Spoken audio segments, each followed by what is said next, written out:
साथियों नमस्कार, कैसे हैं आप सब लोग? मज़ामा केम छो कसा आहेस? आप सबको जय श्री राम, जय बालाजी की, जय खाटू श्याम जी की।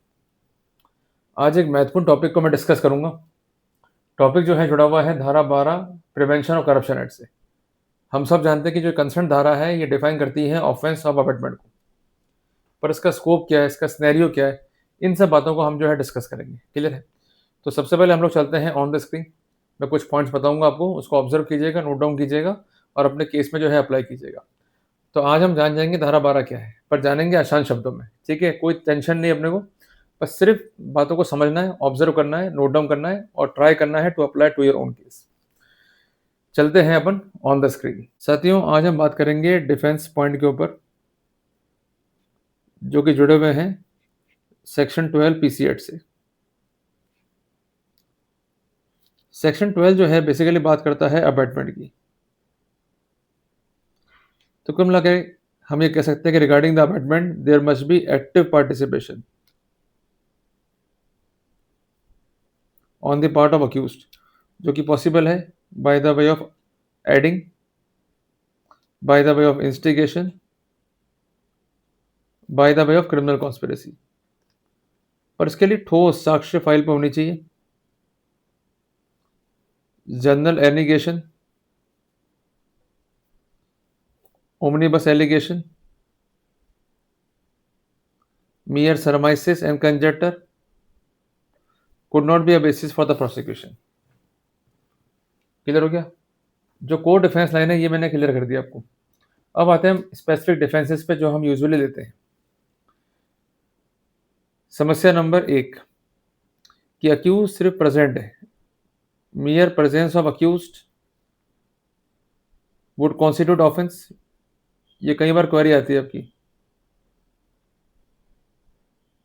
आंसर है नहीं। अगर अक्यूज सिर्फ प्रेजेंट है तो ये ऑफेंस नहीं बनेगा। प्रोसिक्यूशन को ये प्रूव करना होगा कि इसने एक्टिवली पार्टिसिपेट किया। जब तक स्पेसिफिक इंग्रेडिएंट एलिमेंट फाइल पर नहीं होंगे हम ये नहीं कह सकते कि प्रोसिक्यूशन जो है सक्सीड हो गया। देखिए, इनका मामला है, इनको प्रूव करना है, इनको निर्भर करना है धारा 104 बीएसए पे। दूसरी इंपॉर्टेंट बात, कई बार ऐसा हो सकता है कि जो पब्लिक सर्वेंट है उसके आप फ्रेंड हैं या उसके साथ आप एसोसिएटेड हैं एज प्रोफेशनल या उसके आप है रिलेटिव। तो क्या ऐसे सिनेरियो में मान सकते हैं कि आपने ऑफेंस को अबेट किया है? उत्तर है नहीं।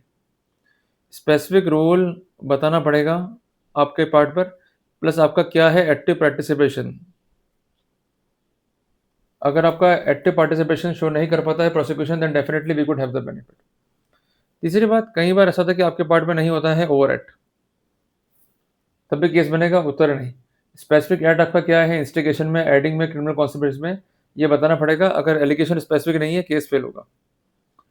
चौथी बात, जो मेन अक्यूज्ड है उसके द्वारा क्या डिमांड हुआ, क्या ऑफेंस कमिट हुआ, ये साबित नहीं है तो केस बनेगा? उत्तर है नहीं। अगर अक्यूज ने कोई अमाउंट डिमांड नहीं किया या जो मेन ऑफेंस है प्रूव नहीं है तो अबैटमेंट भी स्वतः ही खारिज हो जाएगा। इस बात को जो है ध्यान रखिएगा। इसलिए जब भी आप केसेस लड़ते हैं अबैटमेंट के, तो जो मेन ऑफेंस है, जो प्राइमरी ऑफेंस है, उस पर जो है अटैक कीजिए। अगर प्राइमरी ऑफेंस ही नहीं रहेगा तो अबैटमेंट स्वतः ही खत्म हो जाएगा। इस बात को जो है ध्यान रखना। कई बार ऐसा होता है कि आपने ना तो पैसा प्राप्त किया, नॉट रिसीव्ड एनी मनी, ना मनी को जो है पजेस किया, ना मनी को हैंडल किया, ना कंट्रोल किया, ना सहयोग दिया ट्रांसमिशन में। क्लियर है? तो ऐसे सिनेरियो में जहां आपके पार्ट पर स्पेसिफिक कोई रोल नहीं है, फैक्ट जो है जनरल है, तो ये किसी भी रूप में प्रोसिक्यूशन का बेसिस नहीं हो सकते। एक बात ध्यान रखिएगा कि अगर मामला जो है बेस्ड है सर्कमस्टेंशियल एविडेंस पे, तो वहां पर strong motive plus connecting evidence prosecution को जो है साबित करनी है। अगर चेन में जो है ब्रेकेज है, मोटिव जो है साबित नहीं हो पाया, ultimately we could have the benefit. इसके अलावा फाइल में होना चाहिए इंडिपेंडेंट कोरोबोरेशन। अगर वो नहीं है, we could have the benefit. इसके अलावा जो गवाह फाइल पर है उनमें है विरोधाभास, देयर इज मेजर कॉन्ट्रडिक्शन, या उनके बयानों में है इनकॉन्सिस्टेंसी, या है lack of corroboration, again we could have the benefit. इसके अलावा इन्वेस्टिगेशन जो है वो फेयर नहीं है, मीन्स जो बिंदु बना के आपने दिए उस पर जांच नहीं हुई। और इसके अलावा इन्वेस्टिगेशन है illegal as per section 17 of PC act and section 105 of BNSS plus section 26 of BNSS then definitely we could have the benefit. इसके अलावा कोई भी डॉक्यूमेंट्री एविडेंस नहीं है एज पर लॉ, और जो इलेक्ट्रॉनिक एविडेंस फाइल पर है वो कॉम्प्रोमाइज्ड है, there is no hash value specification. इसके अलावा सेक्शन है 63 बीएसए की, उसकी पालना नहीं है, then definitely we could have the benefit. इसके अलावा आपके पार्ट पे ऐसा कोई एक्ट दिखाई नहीं देता है कि आप इस क्राइम में इन्वॉल्व रहे या आपका एक्टिव पार्टिसिपेशन रहा। अगर ये पॉइंट भी है, then definitely we could plead. So basically we are not supposed to plead that we are innocent, we are supposed to plead that we are not having any active role. तो ये बात जो है ध्यान रखिएगा। अगर आप कहते हो कि मैं बेगुनाह हूँ, तो आपको प्रूव करना है कि आप बेगुनाह कैसे हो। आप ये स्पष्ट कीजिए ना कि प्रोसिक्यूशन में एलिमेंट ही नहीं है, आपका जो है कोई एक्टिव रोल नहीं है, then definitely we could have the benefit. और एक बात ध्यान रखिएगा कि जो प्रिजम्पशन है धारा 20 में, वो ड्रॉ नहीं होता है in case of section 12 of PC act offences. जो प्राइमरी ऑफेंस है, अगर प्रोसिक्यूशन प्रूव करेगा तो ही विचार बनेगा अबैटमेंट के ऊपर। अगर प्राइमरी ऑफेंस ही फेल हो गया, वो प्रूव नहीं हो पाया, then definitely we could have the benefit. इसके अलावा ध्यान रखिएगा कि mere suspicion can not take place of proof.